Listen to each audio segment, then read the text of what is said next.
Hey, what's up, everyone? Welcome back to the channel. Today, we're diving into something deep, something that hits at the core of why so many of us feel stuck, stressed, or just plain unhappy. It's that constant chatter in your head. You know what I'm talking about, right? That voice that's always there, narrating your life like some overzealous sports commentator. It's the first thing you hear when you wake up, telling you whether today's gonna be awesome or a total disaster before you've even had your coffee. It replays that cringy thing you said yesterday, stresses you out about tomorrow's to-do list, and let's not forget how it judges every single thing you do in the moment. It's relentless, isn't it? Like, can it just take a nap already? But here's get real for a second, that voice? It's not you. I know, mind-blowing, right? We've been taught that our thoughts are, like, the ultimate truth of who we are. Every self-help guru out there is like, change your mindset, change your life. And yeah, there's got some truth to it, but what if the real issue isn't what you're thinking? What if the problem is that you're thinking at all? Like, this non-stop inner monologue is actually what's keeping you trapped. It's like a cage, but instead of bars, it's made of words, judgments, fears, complaints, comparisons. It's exhausting. Picture this, you're chilling by a beautiful, crystal clear lake. The water's so still it's like a mirror, reflecting the sky, the stars, everything. It's peaceful, right? Now imagine tossing a pebble into that lake. Boom, ripples everywhere. Suddenly, the reflection's gone, and all you see is chaos. That's what the voice in your head does. It's that pebble, constantly stirring things up, keeping your mind from finding that calm, that stillness. And when your mind's all ripply like that, there's no room for joy, for clarity, for the peace you're craving. Now, let's talk about this concept called the pain body. Eckhart Tolle, one of the big names in mindfulness, describes it as this bundle of negative emotions and stories we carry around. Every time you replay that fight you had with your friend, or you spiral into what-if scenarios about your future, or you beat yourself up for not being enough, you're feeding this pain body. It's like this shadow version of you that thrives on fear, doubt, and suffering. And the scary part? It feels so real. Like, it's so convincing you might think, well, this is just who I am. But hold up, let's pause and think about this. If that voice in your head is you, then who's the one listening to it? Seriously, take a second. Who's hearing all that chatter? When you start to notice that there's a part of you that can observe your thoughts, you're catching a glimpse of something huge. There's a quiet, steady presence behind all the noise. That's the real you. In Hindu philosophy, they call this the Atman, the eternal self that's untouched by all the drama of life. In Christianity, it's like that still small voice of God, always there, whispering truth beneath the chaos. Even in Taoism, it's the Tao, the natural flow of life that doesn't need your brain yapping 24/7 to keep things moving. Shi Heng, this incredible martial artist and monk, talks about this too. He says our minds are like wild horses, always running, always restless. But when you learn to tame that horse, not by forcing it, but by guiding it gently, you find balance. You find peace. The problem is, our minds love the noise. They're addicted to it. They want to analyze, control, label everything. And when your mind's stuck in that mode, even the smallest things can feel like a crisis. Like, you're stuck in traffic, and suddenly the voice is like, this is ruining my day. Why does this always happen to me? Or you scroll through Instagram, and it's like, wow, everyone's life is better than mine. Those moments aren't the problem, it's the stories your mind spins about them. There's this line from A Course in Miracles that I love, nothing real can be threatened. Nothing unreal exists. Herein lies the peace of God. Your thoughts about the world aren't the world itself. They're like shadows on a cave wall, like Plato talked about in his allegory. You're so busy staring at the shadows, you miss the actual light.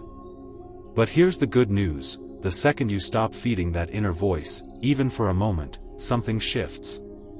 You step out of that cage of chatter and into this wide-open space of awareness. It's like taking a deep breath after holding it for way too long. So how do you do it? You don't fight the voice, that just makes it louder. Instead, you start noticing it. You become the observer. It's like you're sitting by that lake again, watching the ripples without adding more pebbles. Rumi, the poet, said, "Silence is the language of God. All else is poor translation." When you let go of the need to narrate every second of your life, you start to hear that silence. And it's not empty, it's full.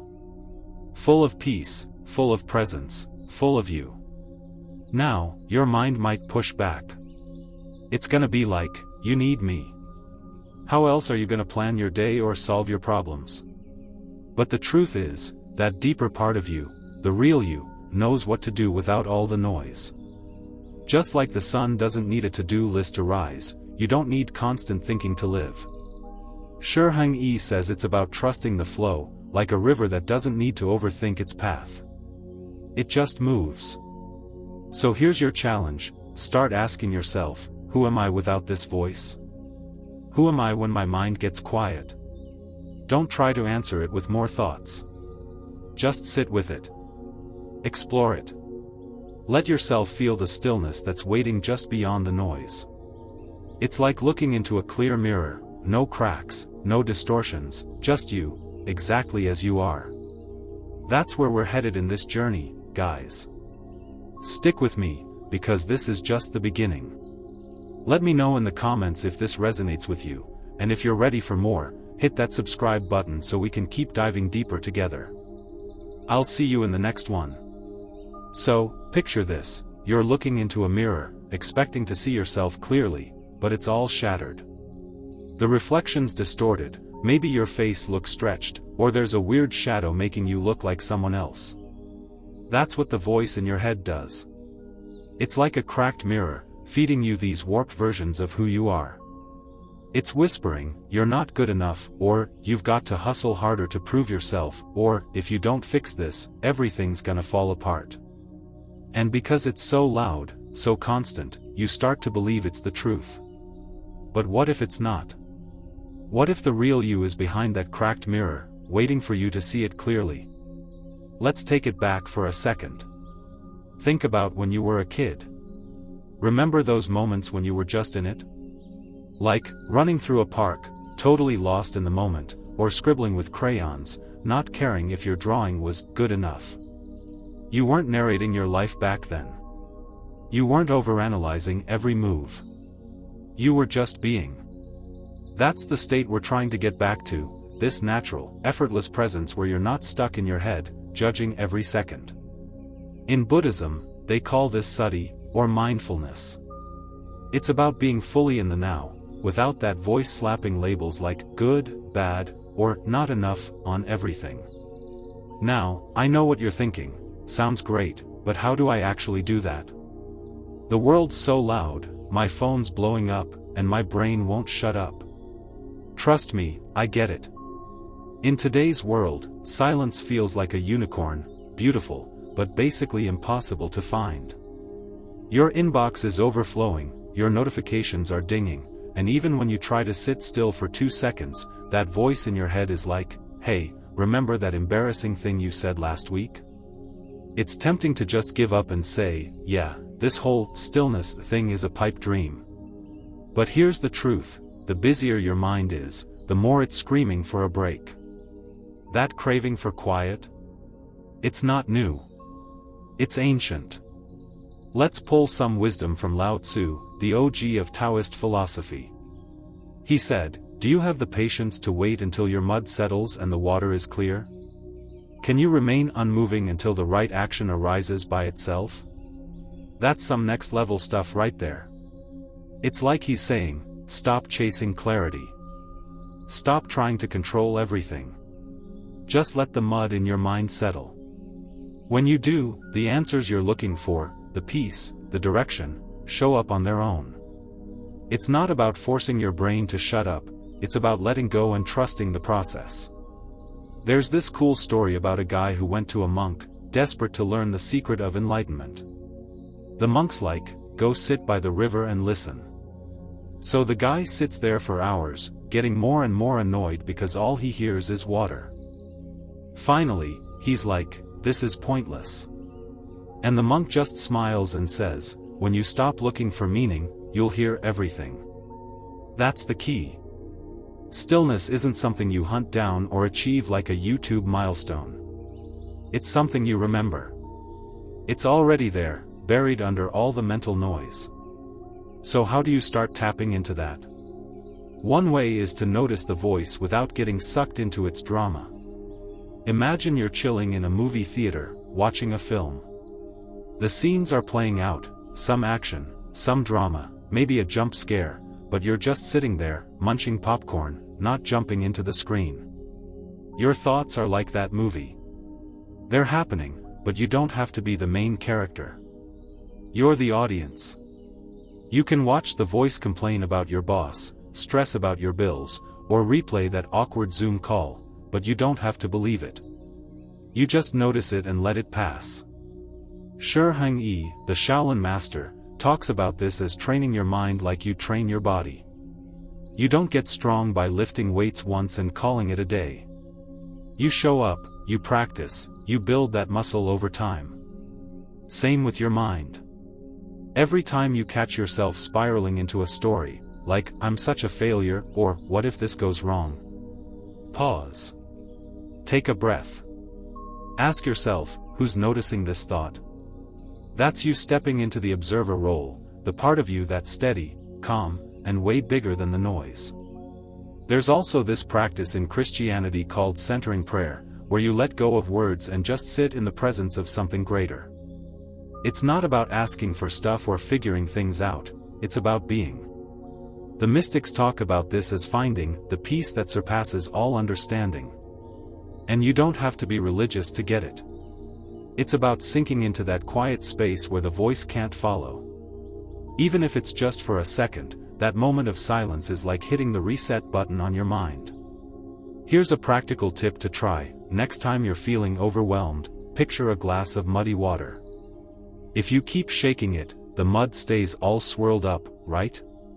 But if you set it down and leave it alone, the mud settles, and the water gets clear. Your mind's the same way. The more you wrestle with your thoughts, the messier they get. But if you just let them be, not fighting, not arguing, just observing, clarity starts to show up. It's like magic, but it's not. It's just how your mind works when you stop stirring the pot. And when that clarity comes, something wild happens. You start to see the world differently. Like, that tree outside your window? It's not just pretty or ugly anymore, it's just a tree, doing its thing. That moment you're in? It's not good or bad, it's just now. This is what the Buddhists mean when they talk about seeing things as they are, without the voice slapping its opinions on everything. It's like cleaning the lens of your mind so you can finally see clearly. Now, don't get me wrong, this isn't about turning your brain off forever. Thoughts are gonna come. They're like clouds drifting across the sky. The trick is to stop grabbing onto them, stop thinking they're the ultimate truth. When you do that, you create space for something deeper to show up. Maybe it's a gut feeling, a spark of creativity, or just a sense of calm you haven't felt in forever. That's the real you breaking through. So, here's your homework, try catching that voice in action today. Next time it starts yapping, whether it's stressing you out or dragging you down, just notice it. Don't fight it, don't argue with it, just watch it like you're watching a movie. See what happens. You might be surprised at how much lighter you feel. So, what's this void we're talking about? It's that space you touch when the voice in your head starts to quiet down. It's the moment you realize you're not just your thoughts, your fears, or your endless to-do lists. At first, the idea of the void might freak you out. Like, if I'm not that voice, who am I? What's left when the chatter stops? It's like catching an uninvited guest who's been crashing in your brain for years, eating your snacks and making a mess. You start to wonder, why have I been letting this voice run the show? But here's the thing, the void isn't some empty, scary nothingness. It's the opposite. In the Taoist tradition, they talk about the void like it's the source of everything. The Tao Te Ching says, we shape clay into a pot, but it's the emptiness inside that holds whatever we want. Think about that for a sec. The void is like that empty pot. It's not about what's missing, it's about the space that makes everything possible. It's where creativity, intuition, and peace come from. It's like the blank canvas before you paint your masterpiece. Imagine you're walking through a super dense forest, trees packed so tight you can barely see the sky.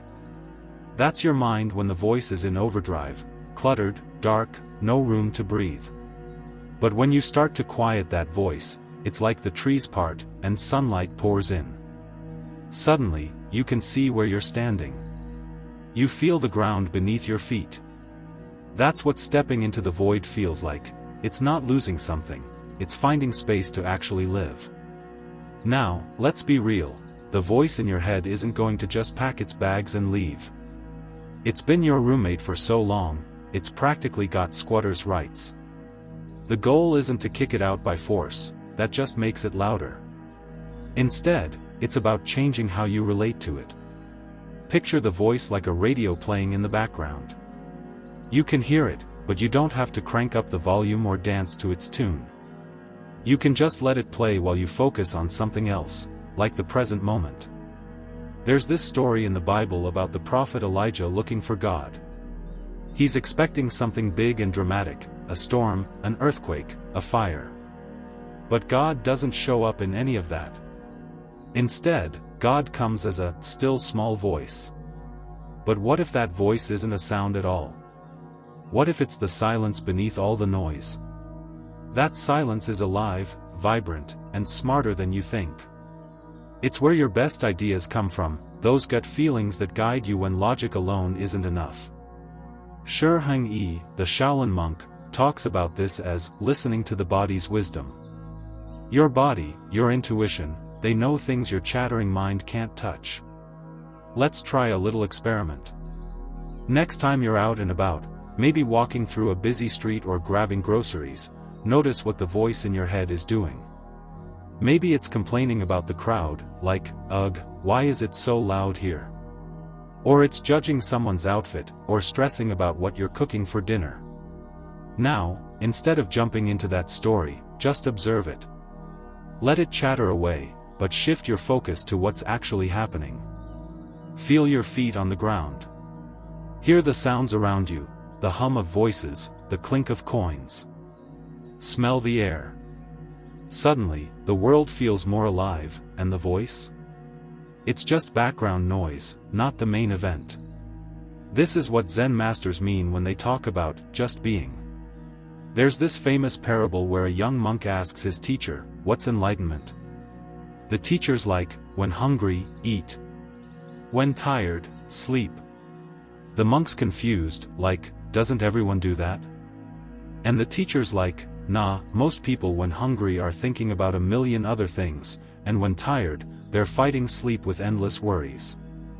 Enlightenment isn't some mystical trophy you win, it's about being fully in the moment, doing what's in front of you without the voice complicating everything. Now, here's where it gets powerful. When you start living from this place, this void, this stillness, fear starts to lose its grip. Fear needs the voice to survive. It needs that constant storytelling. What if I fail? What if they judge me? What if I'm not ready? But in the void, there's no room for those stories. There's just now. And now is always okay. Think about a bird chilling on a branch. It's not stressing about whether the branch will break. It just perches there, trusting its wings. That's what the void teaches you, to trust yourself, not because life's perfect, but because you're built to handle whatever comes. Shi Heng has this awesome way of explaining it. He says life is like a flowing river, and your job isn't to control the current, it's to move with it. When you stop fighting the flow, you find this deep sense of trust. It's not about knowing exactly what's coming next, it's about knowing you're ready for it, whatever it is. That's what surrender means in this context. It's not giving up, it's letting go of the need to micromanage every thought and outcome. It's like, okay, life, I'm here. Let's do this. Now, don't expect the voice to stay quiet forever. Some days, it's gonna be loud, trying to drag you back into its drama. It might say, this void stuff is nonsense. You need me to figure out your life. That's okay. Those moments aren't failures, they're chances to practice. Every time you notice the voice and choose not to get sucked in, you're strengthening that connection to the void. It's like building a muscle, the more you use it, the stronger it gets. Here's a quick tip to try today. When you feel the voice kicking into high gear, take a deep breath and imagine you're tuning the radio to a quieter station. Don't fight the noise, just turn your attention to something real, like the feeling of your breath or the sounds around you. Even a few seconds of that can shift everything. It's like opening a window in a stuffy room and letting fresh air rush in. We're building something here, guys. This journey into the void is about rediscovering who you are when the noise fades. It's not empty, it's full of possibility, full of you. So, what's your experience with this? Have you ever had a moment where the voice got quiet and you felt that spark of stillness? Drop it in the comments, I'd love to hear about it. Have you ever been in a room full of people, maybe a party, a family gathering, or even just scrolling through social media, and felt totally alone? It's not because you're physically by yourself. It's that voice in your head, spinning stories like, nobody gets me, or, I don't belong here, or, I need to be better to fit in. That voice builds walls, cutting you off from the moment, from others, and even from yourself. But beyond that noise, there's something else waiting, your heart. And no, I'm not talking about some cheesy rom-com vibe. I mean the core of who you are, the part that's always been there, whispering one simple truth, you're enough. In Hindu philosophy, they call this the Atman, the soul, the spark that connects you to the universe.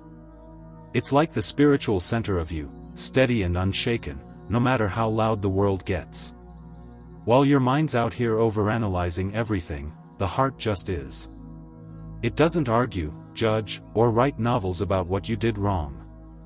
It's like a quiet friend who's always got your back, waiting for you to listen. And when you do, it changes everything. Shi Heng, the Shaolin master, talks about the heart as your anchor. He says when you train your body and mind, like through martial arts or meditation, you're not just building strength or focus.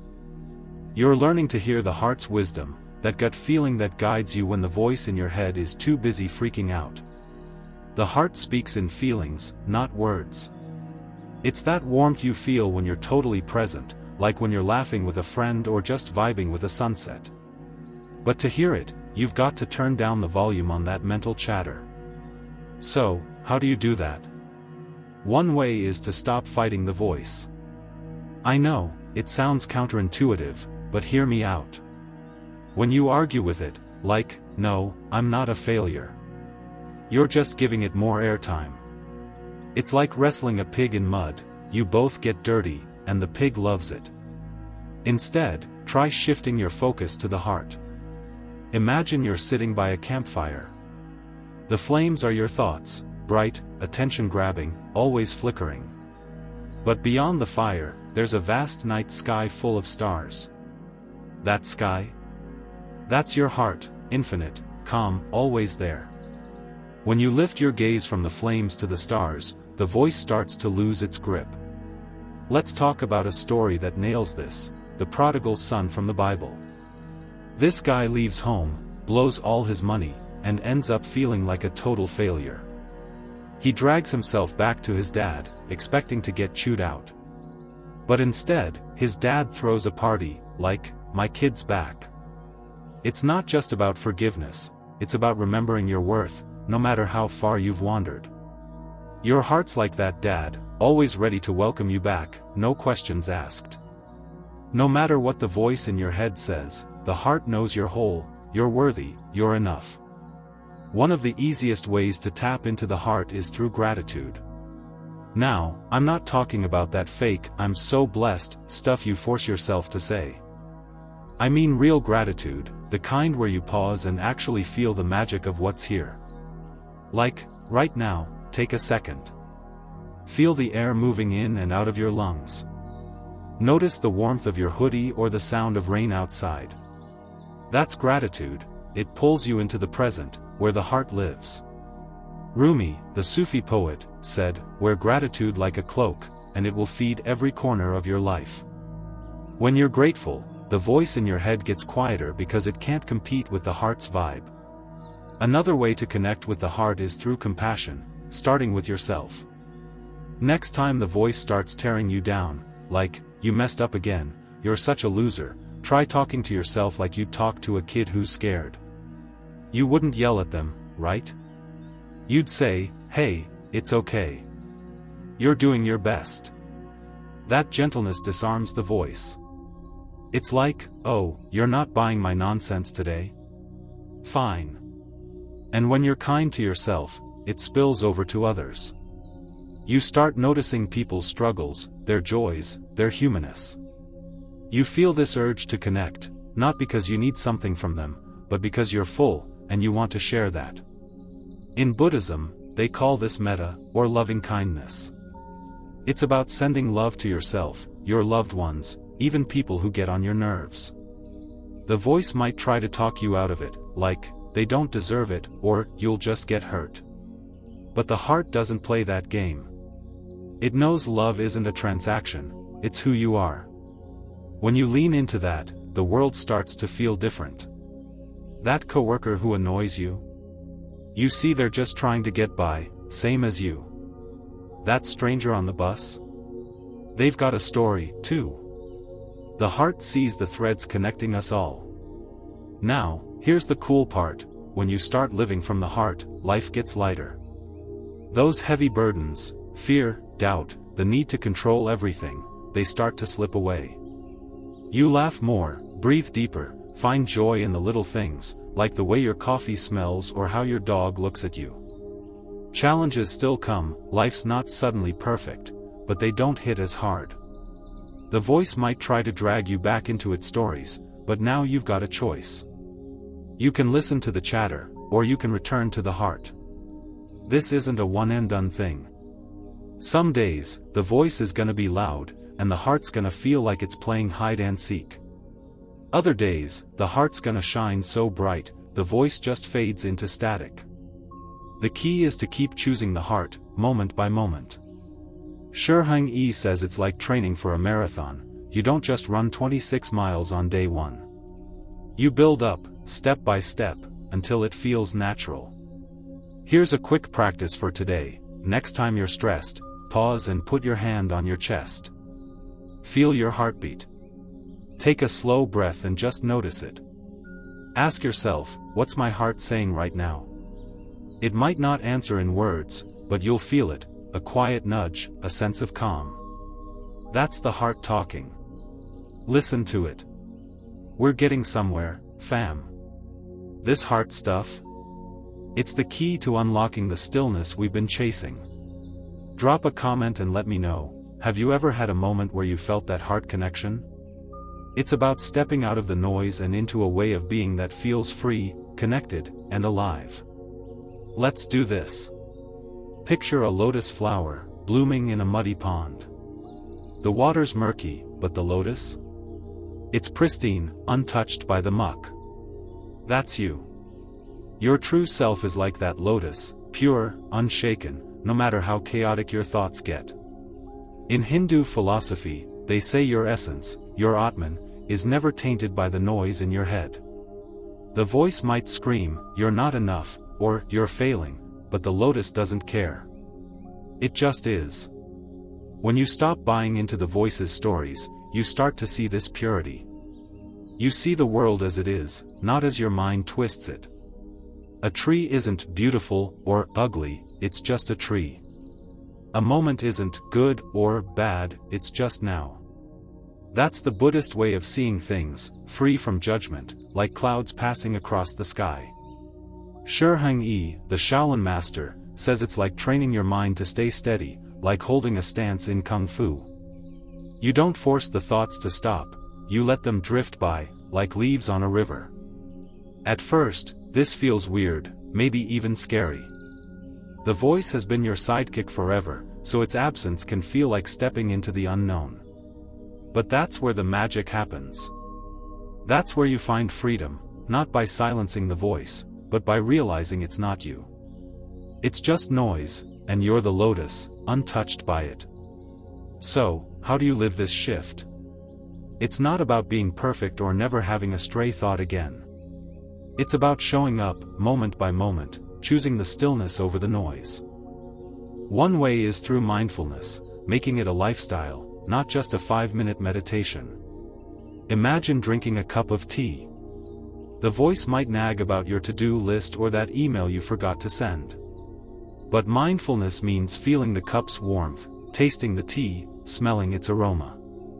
Suddenly, that simple moment becomes rich, alive, extraordinary. Shi Heng calls this moving with awareness, every step, every breath, fully here. Another way to live the shift is through service. When you're not stuck in your head stories, you see others clearly, their struggles, their joys. Kindness flows naturally, not because you're trying to be a saint, but because you feel connected. Saint Francis of Assisi said, "It is in giving that we receive." When you help someone, a friend, a stranger, you feel the threads tying us all together. Those walls the voice built? They crumble. You realize separation, competition, all that drama, it's just a story, not the truth. Living the shift also means embracing life's mystery. Your mind craves control, answers, certainty. It's like, why'd this happen? What's next? But the heart? It's cool with the unknown. Rumi, the Sufi poet, said, "Try not to resist the changes that come your way. Let life live through you." When you stop clinging to the voice's need for control, you flow with life's twists and turns. You still make plans, set goals, but you hold them lightly, trusting the journey. In the Bhagavad Gita, Krishna tells Arjuna, "Perform your duty with equanimity, abandon attachment to success or failure." That's the vibe, do your thing, but don't let the voice tie your worth to the outcome. This shift brings a new kind of freedom, not freedom from life's challenges, but freedom within them. Challenges will still come. The voice will still try to drag you back, whispering, "You're not ready," or "This is too hard." But now you've got a choice. You can lean into the fear, or you can lean into the stillness. Zen master Shunryu Suzuki nailed it, "You are perfect just as you are, and you could use a little improvement." You're already whole, but every time you choose the stillness, you grow. Fear becomes a chance to be brave. Loss becomes a teacher of love. That's the paradox, by letting go of the voice, you connect deeper with life. This journey isn't a one-time thing. It's a practice, a dance. Some days, the voice will be loud, trying to pull you back. Other days, the stillness will shine so bright, the voice fades to static. Each moment you choose the lotus, the heart, the now, you're living the shift. Shi Heng says it's like balancing on a tightrope. You wobble, you adjust, you keep going. Over time, you look back and see it wasn't one big moment. It was 1,000 little choices, each one bringing you closer to freedom. So, here's your challenge, today, notice one moment where the voice starts its nonsense. Pause. Breathe. Feel the ground under your feet, the air on your skin. Ask, what's here, right now? That's you, stepping into the shift, embodying the stillness. That's you, being the lotus. Wow, what a journey, right? This is it, the shift isn't something you chase, it's who you are. You're the stillness, the light breaking through the noise. If this resonated with you, drop a comment and tell me, have you felt that lotus moment, that spark of freedom? And if you loved this series, smash that subscribe button and hit the bell so we can keep exploring together. Thanks for watching, fam. I'll see you in the next one.